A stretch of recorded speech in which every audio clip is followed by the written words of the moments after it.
You know, there's nothing I love more than when people tell me that they've just discovered Rioja because I think it is one of the most exciting discoveries a wine lover can have in their time exploring wine.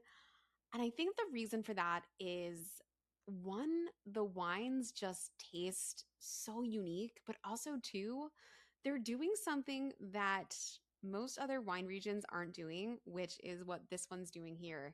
They're aging their wines for you so that by the time they get to your hands, they are perfectly at the most lovely, mature place that feels spectacular. And that's what we have here. This is a 2015 El Centimo Real Rioja, so 100% Tempranillo, coming from the Rioja region in Spain.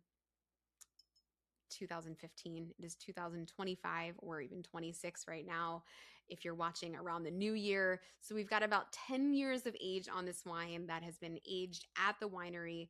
And I just love that they take all of the work out of our hands and say, you know what? We got this. Let us hold on to these for a few years longer. Let us do the heavy lifting so that you don't have to. And so in this glass, you get this beautiful expression of this place, this wonderful grape that Rioja does so well, but then you also get just the perfect amount of age. So let's talk about this wine, what it smells like, and what you can expect from a 10-year-old wine.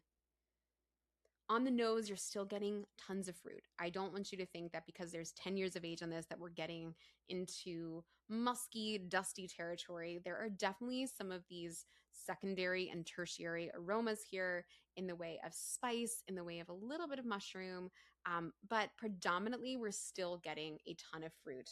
The other thing that we're definitely getting on the nose is one of the things that I think is hallmark textbook Rioja Tempranillo, which is that sort of like graphite cigar thing going on. There is something that feels almost like you've walked into your grandpa's smoking room.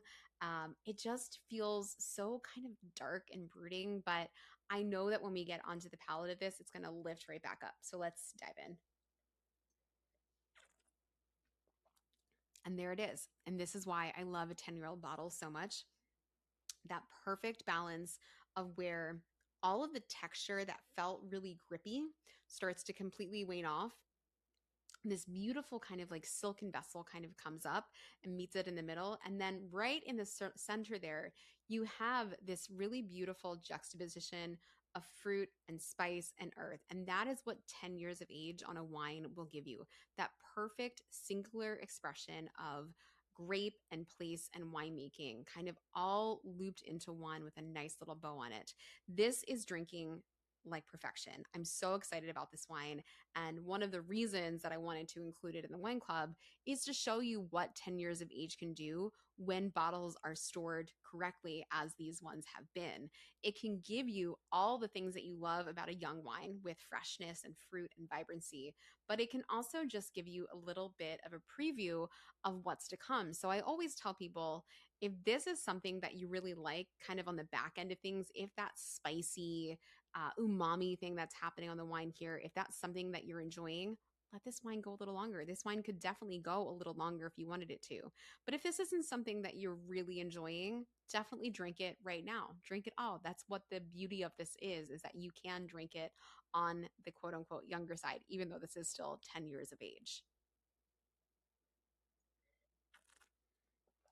You'll notice that there is a richness to this wine in terms of all of the flavors that are happening, but it's a really soft wine that sort of emulates something more like a Pinot Noir. So you're getting this textural softness, you're getting sort of a lightness, you're getting a lift here.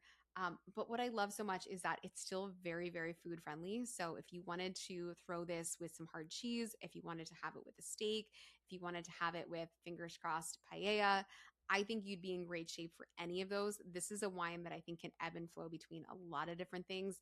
But like I always say, with any great wine from a great wine region, what grows together goes together. So I do always recommend, if you're going to drink Rioja, make sure you're getting some Spanish cheeses.